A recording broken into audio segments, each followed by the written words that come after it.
의료 대란이 풀릴 기미를 보이지 않고 있는데 제가 간단하게 의료 개혁 관련된 장면을 보여드리겠습니다. 이것이 지금 의료 대란을 이제 해결할 분위기를 힘들게 만드는 그런 상황들인 것 같아서 25일 어저께 일요일입니다. 소위 고위당정이 이제 총리 공관에서 여기서 이제 내후년에 의대 증원을 합리적으로 조정하자 이런 얘기가 나옵니다. 대통령에서 굉장히 크게 좀 화를 내신 것 같다. 이제 이런 이제 제가 이제 추론을 하고요. 그다음에 이제 어저께입니다. 국민의힘 최고위원 회의에서 한동훈 대표뿐만 아니라 이제 거기에 저 소위 친윤으로 분류되는 의사 출신의 이제 이뇨한 최고위원도 맞다. 이게 사실은 이제 좀 정보의 융통성을 발휘해야 된다. 이런 식의 얘기를 했다고 하죠. 때마침 이제 전화가 한 통이 이제 올려옵니다. 그게 이제 아마 대통령의 전화였을 거다 이렇게 보는 거고 거기서 이뇨한 최고위원이 굉장히 뭐 대통령의 경로를 들었다. 이제 이런 풍문이랄까 설이랄까를 듣고 있습니다. 정말 의사 증원을 늘려야 된다고 하는 시대적 명제가 있는데 이것을 지금까지 거칠고 투박한 방식이 아니라 여론을 수렴해서 지혜를 짜볼 수는 없는 건지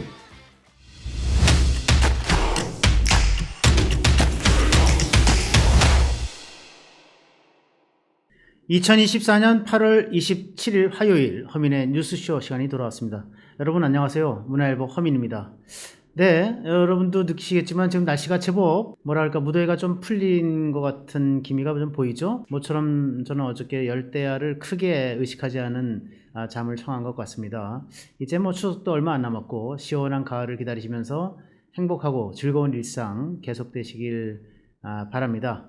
네, 오늘 허민의 뉴스쇼 첫 주제는 의료 대란이 풀릴 기미를 보이지 않고 있는데 이거 어떻게 해야 되는지 같이 한번 여러분과 나눠보는 시간 가져보겠습니다. 시작하기 전에 구독, 좋아요 그리고 알림 설정 해주시면 저희 뉴스 제작에 큰 힘이 될 것이라고 믿습니다. 오늘 그 의료 대란 관련된 여러 가지 몇 개의 장면을 준비해 봤는데 그 장면을 같이 보시기 전에 제가 최근에 이제 받은 문자 하나를 여러분에게 좀 공유를 하겠습니다. 아시겠죠? 정의화 전 국회의장입니다. 네, 이분은 이제 뭐 부산의 봉생병원이라고 하는 병원을 이제 2대째 운영하시고 있는 분이 있는데 부친께서 이제 설립자 의사셨죠. 그런데 이제 국회의장을 지내신 뭐 대한민국 정치권 원로입니다. 이게 2주일 전쯤에 제가 받았는데 허민의 정치 카페가 나간 날로 기억이 돼요. 그래서 그걸 읽고 이제 읽은 김에 저한테 문자를 보냈던 것 같습니다. 제가 한번 읽어드릴게요. 허민의 유튜브에서도 과거죠. 의대 증원을 찬성했던 것으로 기억을 하는데 의정 대란이 의료 대란이 되고 있고 연말쯤 국민들은 진료 카오스에 빠질 가능성이 있다고 봅니다. 대혼란이죠. 카오스. 지난해까지만 해도 문화일보가 수주간 의료 생태계 붕괴를 우려하는 기사와 특집 칼럼을 게재하길래 제대로 보고 있구나 했습니다. 그러나 지난 2월 정부 윤석열 정권의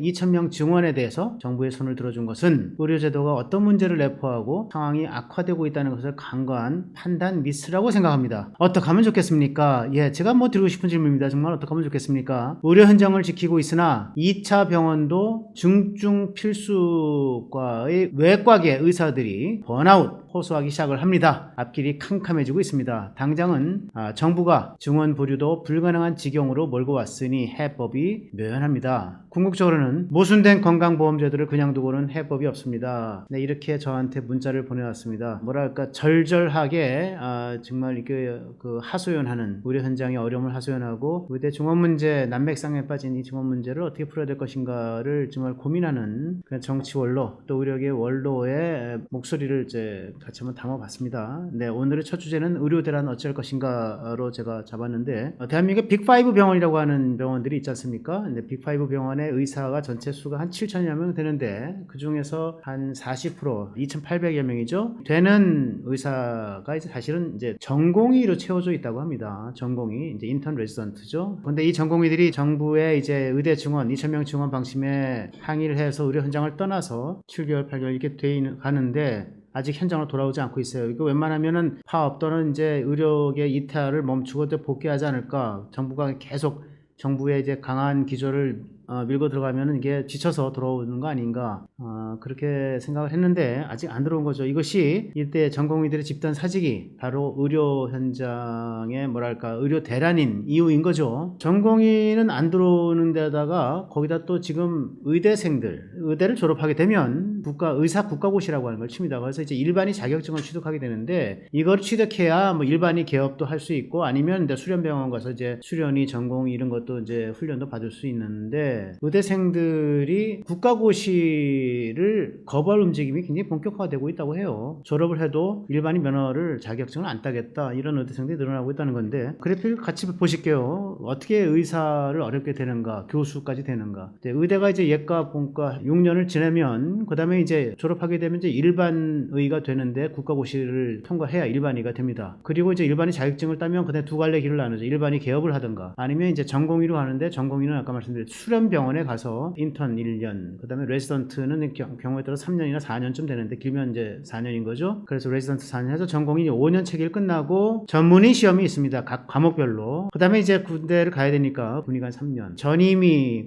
갔다 와서 전임의를 하게 되는데 대형 병원에서 한 2, 3년, 대학병원 등에서 이렇게 하죠. 그러면 최대 17년 정도의 수련을 거쳐서, 훈련을 거쳐서 드디어 이제 교수가 됩니다. 이렇게 어려운 과정을 겪어서 의사가 되고자 하고, 그래서 이제 어렸을 때부터 의대를 참 진학을 준비하고 그랬던 건데, 왜 이들은 의료 현장에 들어오지 않는가, 그래서 의료 대란은 어떻게 해야 되는가, 이제 이런 걱정을 사실은 의대 증원에 저도 초창기에 굉장히 찬성을 크게 했죠.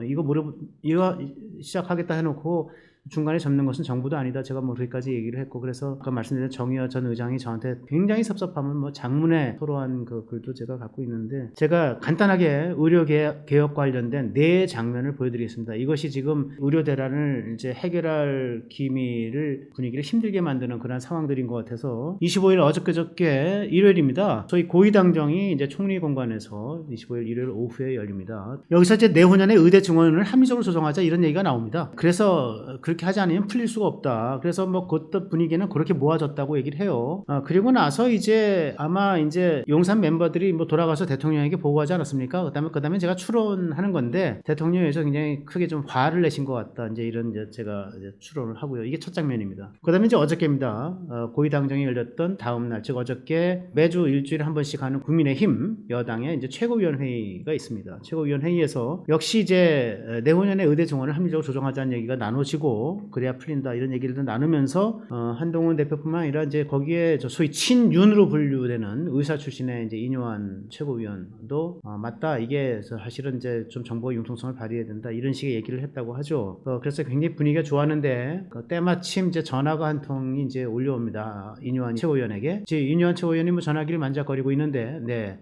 그래서 이제 전화를 받으러 나갑니다. 그 있는 사람들의 증언에 따르면 그게 이제 아마 대통령의 전화였을 거다, 이렇게 보는 거고, 거기서 이뇨한 최고위원이 굉장히 뭐 대통령의 경로를 들었다, 이제 이런 제가 이제 풍문이랄까 설이랄까를 듣고 있습니다. 그래서 확인을 100% 한 건 아닌데, 그래서 그런 장면이 또 어저께 있었다라고 하는 거. 그 다음에 이제 세 번째 장면은 최근 대통령의 이제 비공개 발언입니다. 이제 여권 고위 인사가 전해준 발언인데, 윤 대통령이 참모들에게 이제 지난 6월 25일, 여러분 미국 루스벨트 항공모함이었던 거 기억하시죠? 부산 해군작전기지에 루스벨트호가 들어왔는데, 윤석열 대통령이 현직 대통령으로서는 세 번째로 루스벨트호 항공모함에 탑승을 합니다. 그때 봤던 장면 중에 항공모함 군 병력이 5,000명인데 이 중에 100분의 1, 즉 50명이 군의관이더라. 100명당 한 명꼴로 의사가 있는 거더라. 우리라고 선진국처럼 왜 의사수를 못 늘리느냐, 이렇게 얘기를 했다고 하는 얘기를 제가 들었습니다. 의료개혁 의지를 이제 불타오르는 의지를 좀 강하게 밝힌 건데, 평소에도 참모진의 이뿐만이 아니라 우리 의료 시스템의 선진국에 비해서 정상적이냐, 근데 이런 얘기를 자주 했다고 합니다. 해결이 참 요원한 것 같다는 생각이 들고요. 끝으로 안철수 의원, 제가 얼마 전에